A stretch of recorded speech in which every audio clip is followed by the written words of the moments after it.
Yes, good afternoon, everyone. Okay, in a certain sense, the e-invoicing was inspired by Republic Act number 10963, which is more popularly known as the Tax Reform for Acceleration and Inclusion Law, or the TRAIN Law. The TRAIN Law, which was signed by President Duterte in 2017, amends certain provisions of the National Internal Revenue Code of 1997. In a nutshell, the primary objective of the TRAIN Law is to make our country's tax system simple, fair, and efficient. This will be achieved by, among others, lowering the personal income tax, simplifying the donors and estate tax, clean up the VAT system to make it fairer and simpler, and lowering the cost of compliance for both taxpayers and tax administrators. Most importantly, however, is the intent of the TRAIN Law to make our tax system more progressive and efficient, such that the wealthy will have a bigger contribution while the poor will benefit more from the government's programs and services. The TRAIN Law, this TRAIN Law, however, provides for one tax reform item that is sure to be of great interest, and this is the implementation of the nationwide electronic invoicing. Moving to e-invoicing is no longer an option for businesses. It is becoming an obligation. As early as 2009, if you will recall, some innovators were trying to introduce the e-invoicing system to the Bureau. However, there was no legal basis at the time to give impetus to the initiative. So the Video train is loader, online. so the train law therefore gave the BIR the mandate to implement the e-invoicing system within 5 years, says the law, that to target industries such as the large taxpayers, the export processing industry, and those engaged in e-commerce. So immediately after signing of the train law, the Department of Finance and the Bureau collaborated with a consultant to provide recommendations for an implementation model for e-invoicing in the Philippines. So, with the help of a grant from the Korean government, the electronic invoicing and e-sales reporting system will be developed by the joint consortium of Duzon, a Korean technical solutions provider. Next slide. With that brief background, let me give you a quick glimpse of the current invoicing and e-sales reporting process. As you know, Section 237 of the Tax Code requires all persons engaged in business transactions to issue registered receipts or sales invoices at the point of each sale of merchandise or service required. In the Philippines, there are two ways that an invoice or receipt is issued to a customer, buyer, or by the seller. First, it could be from CAS, or the computerized accounting system, that can generate the invoices or receipts through the POS machines or CRM, the cash register machines. The second way is through the issuance of a manually prepared loose leaf, or the printed receipts we call, that is padded and stabbed. So that is another mode of issuance of our receipts. So the Bureau accredits the CRM, POS software through the e-accreditation and the registration system, or we call it e-accreg. The taxpayers using this software must register in the e-accreg before they can use their CRM or POS machines. Then, the sales transactions generated from CAS, or the computerized accounting system, or padded receipts, as well as the purchases by the buyer, are summarized on a quarterly basis. So it is submitted, if VAT, a summary list of sales and purchases and or importation, which is either encoded or uploaded into the BIR's reconciliation of listings for enforcement, or we call it relief system. All these transactions, whether generated from CAS or computerized accounting system or manually prepared invoices, are then reported or submitted to the BIR in two ways. Through the e-submission facility, you can check the third column, an EFPS attached if the taxpayer is EFPS registered, or B, through the RDO in CD or USB format. So the monthly gross sales transactions recorded or generated through POS, CRM, and other receipting machines must be submitted to the BIR through the e-sales system if CRM or POS ang source. So that is the current. So now we are showing the target model for the e-invoicing system. So it is composed of three elements: the e-invoicing system or the external system for taxpayers, the tax administration system or the internal system for tax officer or the BIR. Number three, the integrated tax administration database. So this is the workflow. The e-invoicing system or the external system for taxpayers will provide three components: the issuance of a web-based invoices, a computerized accounting system link or interface for taxpayers who are issuing invoices or receipts through their own CAS or application service provider, or we call it ASP. And third, a POS CRM system link for taxpayers issuing invoices or receipts using the POS or the point of sale machine or the cash register machine, CRM. Now, a seller without a cash or POS CRM may still make use of the system's facility to issue the web-based invoices by enrolling in the system itself. So to proceed with the issuance of an invoice, a seller will log in and issue the invoice using the system and sends an invoice mail to the buyer. The buyer then confirms the receipt of this said invoice email. Then the buyer may inquire as well from the web portal about the e-invoices issued to him by the seller. So a seller with a CAS or ASP can also generate an e-invoice through the CAS or ASP that he has. Each e-invoice must contain a digital signature in the JavaScript object notation, or simply called JSON file. Then the e-invoice file format to be transmitted to the BIR uses JSON, which is lighter than the extensive markup language, or we know it, popularly know it as XML. An agent or API is available that will convey the message to the e-invoicing system, including validation and necessary transmission and feedback between the seller and the BIR.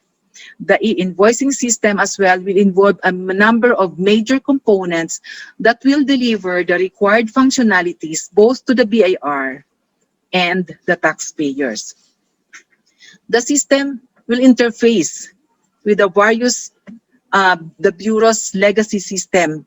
You can see on the right portion, the BIR under the column of the BIR, which are the legacy system of the Bureau. And this will enable reception by the BIR of all the electronic invoices transmitted by establishments, either through the envisioned e-invoicing, CAS, or ASP, or the BIR-hosted invoicing. Once the e-invoicing is implemented, the data exchange and the issuance and transmission of receipts and invoices will be done online.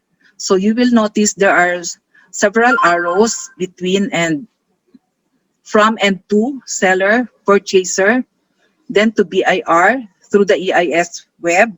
Both sellers and buyers can access the e-invoicing system and can inquire or view the issued invoices or receipts generated automatically.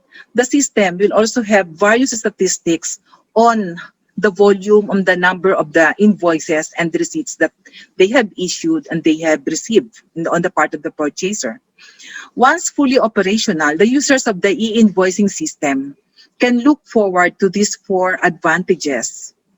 Number one, the businesses would gain significant performance improvements by driving efficiencies in the accounts payable function, including confirmation that invoices were received by the correct party. Number two, buyers would gain improved quality of invoice data, early detection of errors, and reduction of overall processing times, resulting in greater efficiencies. Number three, e-invoicing will eventually become a service commodity. This would reduce cost and make e-invoicing cheaper and easier, as well as more manageable and reliable than using paper, email, EDI, and faxes, which we are doing right now. And number five, invoices and receipts will be stored as electronic documents in the BIR archives, and thus it is protected from loss or damage. And therefore, the system will enhance convenience through the BAT filing, yung binabayaran nating value-added tax, by automatically generating sales reports, yung ating sinasubmit na report quarterly na SLSP. For the short term, the BIR and our consulting partner will continue the development and testing of the e-invoicing system while preparing the pilot taxpayers for their adoption of the invoicing process. Right now, we have already identified our pilot taxpayers, and we are already continuously in communication with them. And in fact, we are now trying to limit or trim down the number of these pilots so that they can be already on board, giving us inputs on how they will adjust their system if there is a need, because we will avoid having an overhaul of the current system that they are using. So at the same time, the BIR team will work to enhance their knowledge and skills in all matters concerning e-invoicing, through capacity building programs and other training endeavors. The Bureau will, of course, prepare the necessary revenue issuances once everything is already stabilized, and then process re-engineering whatever is applicable once everything is in place. We have set the target rollout of the e-invoicing system for January 2022. So naturally, sustainability of the system will be performed also by planning for the expansion, both for the target taxpayers and the EIS infrastructure. So a medium-term plan is to stabilize the infra first for a robust e-invoicing system. So the implementation of e-invoicing is just 7 months from now, up to January 2022. So there is indeed much more to be done. We hope that we can rely on your support in this very important undertaking so that together we can bring the Philippine tax system several crucial steps forward into the 21st century. The e-invoicing, however, is just one component of several measures under the TRAIN law that are directed towards automating the business processes. So you will notice a slide. We have two phases presented. In observance of these measures, the Bureau is embarking on the modernization of our tax system, anchored on the path to our digital transformation vision in 2030. Or we call this DX vision for 2030. So there are two phases in our journey along the path, and I would like to briefly summarize the expected outcomes for each step. The phase one is focused on building the Bureau's DX foundation and spans the years 2020 to 2023. For 2020 to 2021, we shall be focused on the theme People First and Elevated Taxpayer Experience, and our expected outcomes are that the BIR employees can readily service taxpayer needs and enhance taxpayer experience at the RDO or LTS level. Number two, elevated taxpayer experience through the online registration, filing, and payment. So we really need to automate everything so that we can really have this elevated taxpayer experience for all of you. And number three, latest tax information at the taxpayer's fingertips. And lastly, make use of the taxpayer data to profile and understand the taxpayer behavior. Here, we really need the data analytics for easy and convenience reference for everything that we want to analyze and understand. So for 2022 to 2023, our activities will revolve around the theme anytime, anywhere, taxpayer service. And we will pursue four projected outcomes. One is convenient, accessible, and fast registration, filing, and payment for all taxpayers. Number two, enhance information sharing across the BIR organization. Number three is responsive IT architecture and infrastructure. And number four is a service-oriented BIR. So as you can see, phase two will span the years 2024 to 2030 and will undertake programs for the strengthening of the digital transformation in BIR. There will surely be many challenges to face, as well as in the second phase of our DX program. But for now, let us focus our attention on our current programs. So there is no doubt, next slide, there's no doubt that these reforms and the e-invoicing is the future of the economy and of taxation itself. Introducing it into our daily life is truly a great challenge, but I am reminded of something that Barack Obama once said. In the face of impossible odds, people who love this country can change it. So we are hopeful, I am sure, that the Bureau can rely on your support as we commit ourselves to this very worthwhile undertaking so that together we can shape the future of the Philippine tax system and bring it several steps forward into the 21st century.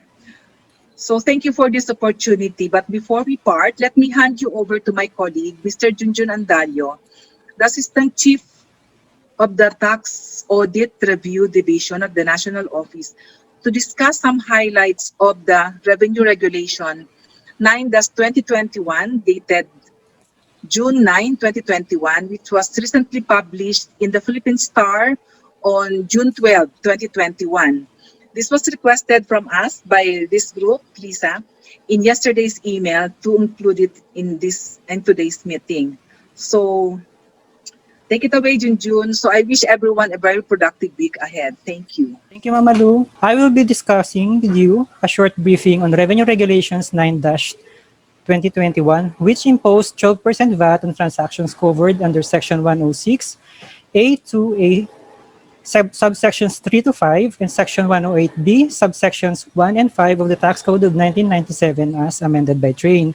As mentioned po kanina by Ma'am Lisa, mainit-init pa po itong RR na ito since this was published in Philippine Star on June 12, 2021, the effectivity of which will be 15 days after its publication.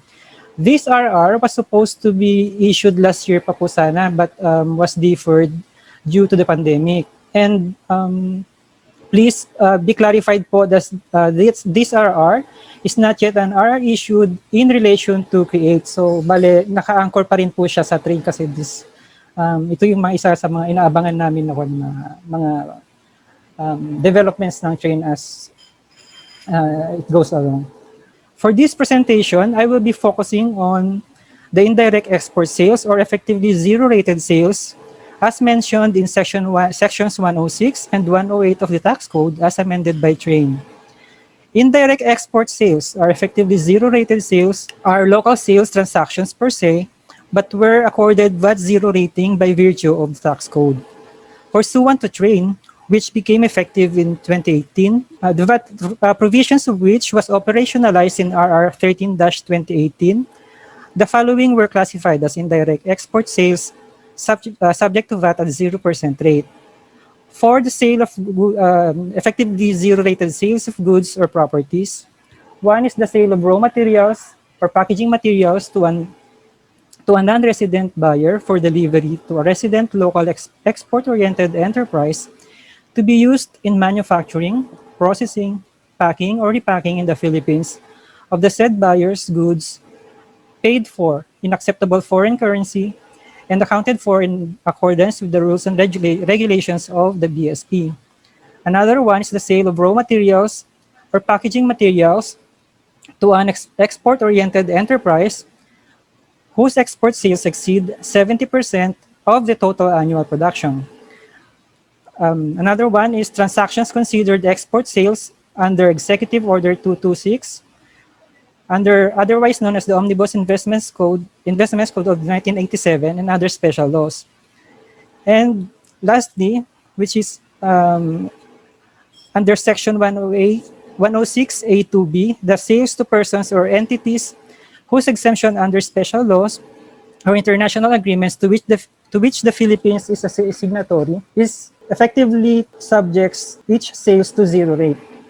For the effectively zero rated sales services, one is the processing, manufacturing, or repacking of goods for other persons doing business outside the Philippines, which goods are subsequently exported, where the services are paid for in acceptable foreign currency and accounted for in accordance with the rules and regulations of the BSP. And the other one is services performed by subcontractors and or contractors in processing, converting, or manufacturing goods of an enterprise whose export sales exceed 70% of the total annual production. So I assume most of you or all of you are direct exporters here. So I am sure that your local purchases are zero rated. Well, some of your local purchases are zero rated for the reasons stated in this slide. However, the aforementioned provisions of the tax code will be subject to 12% VAT once the following conditions are met. Number one, the successful establishment of and implementation of an enhanced VAT refund system that grants and pays refunds of creditable input tax within 90 days from the filing of the VAT refund application with the Bureau, which we were able to accomplish pursuant to RMC 47-2019 and RMO 25-2019, and this was consolidated through RMO 47-2021. So yun na po yung sinusunod namin ngayon. Under the said RMO, your claims, direct exporters will file directly with VCAD. And as mentioned po kay ni Ma'am Malu po kanina, under po ako ng TARD, kami po yung nagre-review ng mga pina-process ng VCAD. And for the other zero-rated sales, which included po dito yung mga sections na na-mention po kanina, sa respective RDOs or large taxpayer service divisions, kung saan po yung may jurisdiction sa kanila. Another condition is that all pending VAT refund claims as of December 31, 2017 shall be fully paid in cash by December 31, 2019. Kung matatandaan nyo po, we issued several RMCs between 2018 and 2019, extending the deadline in the processing of the said claims. Bale, July 31 po yung pinaka-last na deadline na ginawa namin pursuant to RMC 38-2019. So here now comes RR 9-2021 announcing the imposition of 12% VAT on the said zero-rated sales. Next slide. After the conditions have been complied with, those effectively zero-rated sales of goods under Section 106 A2A of the tax code are now subject to VAT. Yun po yung first three items po, except for yung sales to persons or entities whose exemption under special laws or international agreements to which the Philippines is a signatory effectively subject such sales to 0% rate. Kasi under po siya ng isang subsection under 106A2B. Hindi po siya under ng 106A2A. So yun lang po yung zero-rated sa mga indirect export sales natin or effectively zero-rated sales of goods. For the effectively zero-rated sales of services, both indirect export sales of services are now subject to VAT pursuant to RR 9-2021. So ano po yung effect basically ng RR 9-2021? Basically what was affected here is your local purchases. Since I am presuming nga po na direct exporters po tayong lahat, and your previously zero-rated purchases are now subject to VAT by virtue of RR 9-2021.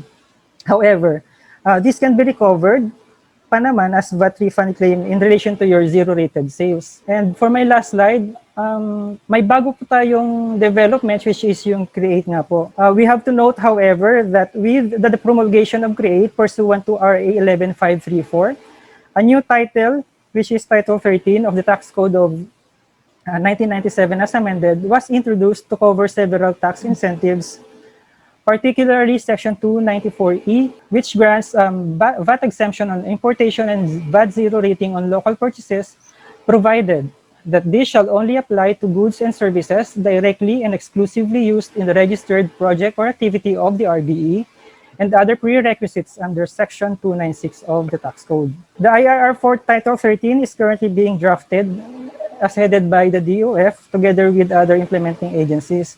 And it is expected din po and anticipated that BIR will issue a clarification once the IRR was issued, particularly on the effectively zero-rated sales as mentioned po sa RR 9-2021.